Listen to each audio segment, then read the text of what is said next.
when, say for example, you have been given a task and there are two options. That one, you put in some lorem ipsum text in the placeholder. Second is you just don't put in anything there, and then you wait for, you create a dependency on someone else and then wait for the content writer to come to you and give that text and so on and so forth.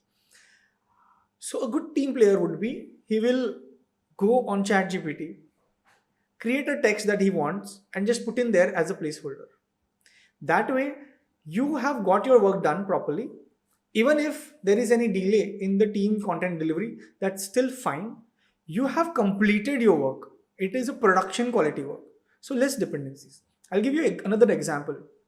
Say for example, you are building a website of a company, and you can very easily Google the company's name or their clients' names and logos on Google, find those logos and just put it into your project as if you don't have the data in your hand. But a bad team player will create a dependency.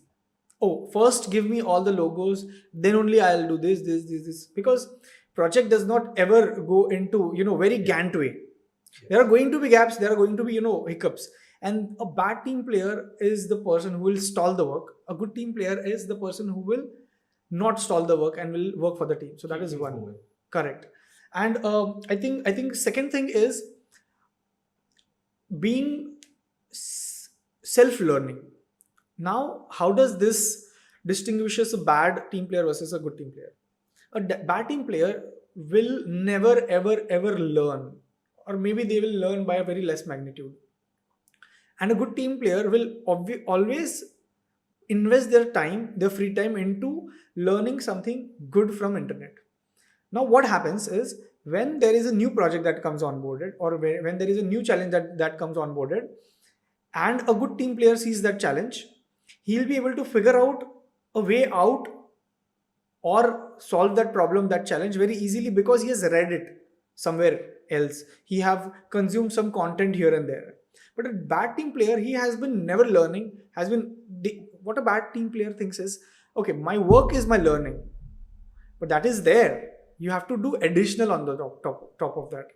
So that is the bad team player, I feel. And generally, a good team player gets into the habit of learning by utilizing their free times. That gives him additional edge, additional acceleration and speed to move faster into their career graph, is what I've observed. And I think the most and the foremost important thing that separates a good team player versus a bad team player is being relentlessly resourceful, continuously resourceful. So I'll give you a small example of a guy that I know of, and he was back in the day, he was an ASP.NET developer, and when I used to give him, when there used to be another project in some other technology, I used to ask him, hey, are you interested in doing this project, because it's not in your comfort domain? And he used to always say yes to it. He used to take up that project. He used to, initially he used to find really difficult things and, all this learning curve, unlearn things, learn things again. But that way, he used to always say yes to a different kinds of project. In fact, he also did, being an ASP.NET developer, he did eventually PHP, then Angular, then Knockout, then React, MERN-Stack, microservices. And not only that, he also did a Raspberry Pi project, which is not at all in his domain. It's not even, I mean, it's towards IoT more than, yeah.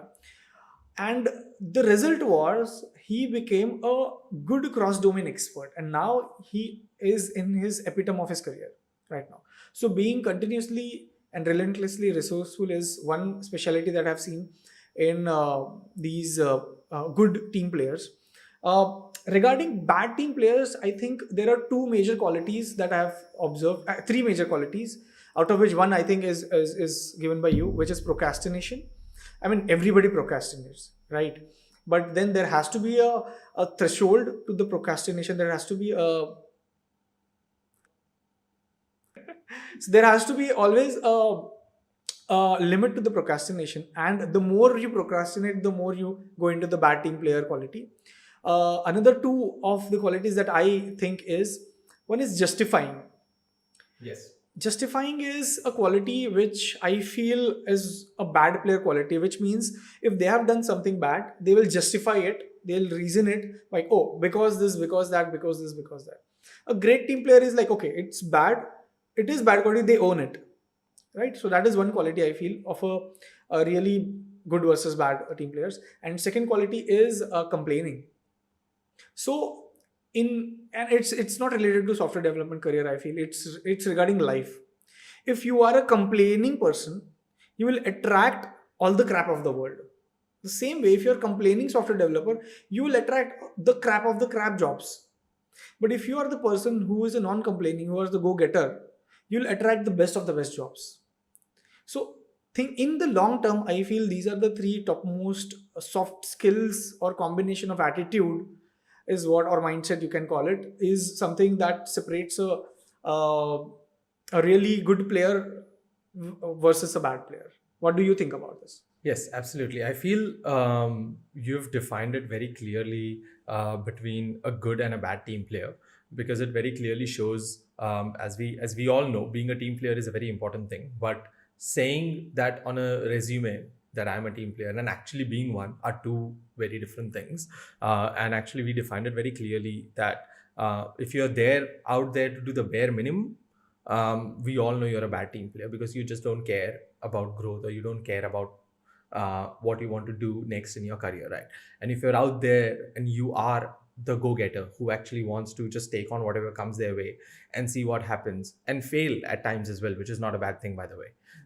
Fail at times, but then keep learning and keep growing, because that just expands your horizon so wide that it helps a lot in your career growth, right? So being a team player is very, very important, and I think that's the way to do it.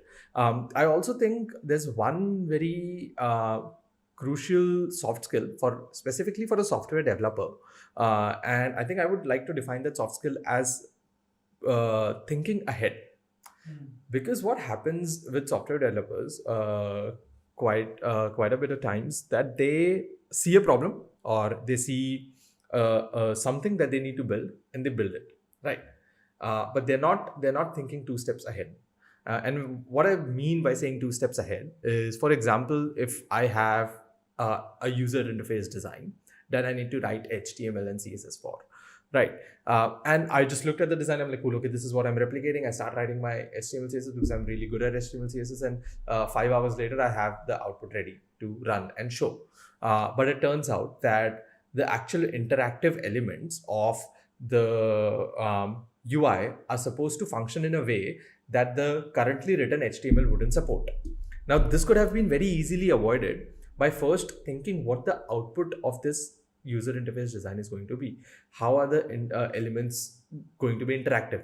How the users are going to interact with it? What are the considerations that I need to take in mind?